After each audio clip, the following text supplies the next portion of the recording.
వీళ్ళైతే ఏమైనా చేయొచ్చాక వీళ్ళ ప్రభుత్వంలో ఉన్నప్పుడు ఏం చేశారో ఒకసారి చూడండి, నేను మనం చేస్తున్నా. ఒకసారి వేయండి. వీళ్ళు చంద్రబాబు నాయుడు గారు ఏం మాట్లాడాడో, లోకేష్ ఏం మాట్లాడాడో, ఆయన అచ్చెన్నాయుడు గారు ఏం మాట్లాడాడో, పోలీసుల గురించి ఏం మాట్లాడారో ఒక్కసారి చూడండి.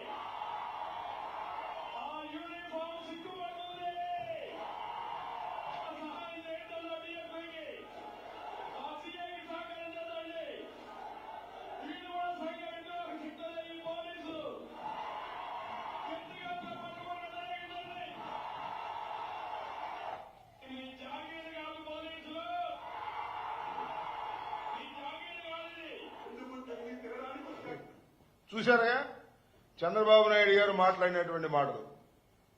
పోలీసులు సంఘ విద్రోహ శక్తులట. అది చాలా చిన్న మాట అండి. పోలీసులు సంఘ విద్రోహ శక్తులు. పోలీసులు నా దగ్గరే మళ్ళా మీరు పనిచేయాలి అని దీర్ఘం. ఇవాళ ఎక్కడో హోంమంత్రి గారు మాట్లాడారండి.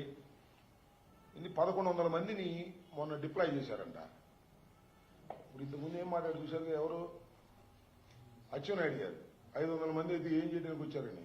ఈ 1100 మంది ఏం చేయడానికి వచ్చారు నాకు అర్థం కాల. హోంమంత్రి గారు చెప్పాలి. 1100 మందిని జగన్మోహన్ రెడ్డి గారు రాప్తాడు వెళితే 1100 మందిని అక్కడ డిప్లాయ్ చేశారట. ఇక్కడ ఇంకొక విషయాన్ని కూడా నేను ఇక్కడ ప్రస్తావన చేయాలి.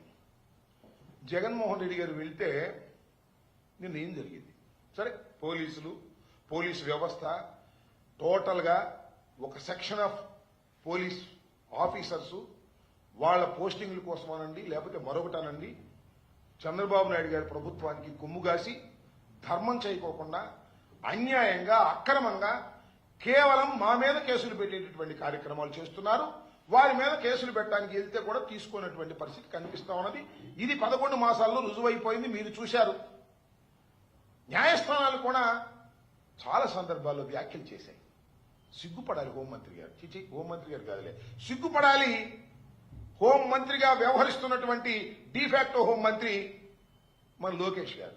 కోర్టు ఏమండి ఒక ఆయనంట ఏదో ఒక పోస్టింగ్ పెట్టాడని ఎక్స్టార్షన్ కేసు పెట్టారు. ఎక్స్టార్షన్, దోపిడీ, చివాట్లు పెట్టింది హైకోర్టు. సినిమాల్లో కూడా దోపిడీలు జరిగితే వాళ్ళ మీద కేసులు పెట్టేస్తారా? ఒక పోస్టింగో లేకపోతే ఒక ఎపిసోడో చేసి దాన్ని పోస్ట్ చేస్తే వ్యంగ్యంగా దాని మీద మీరు పెడతారా అని అడిగారు.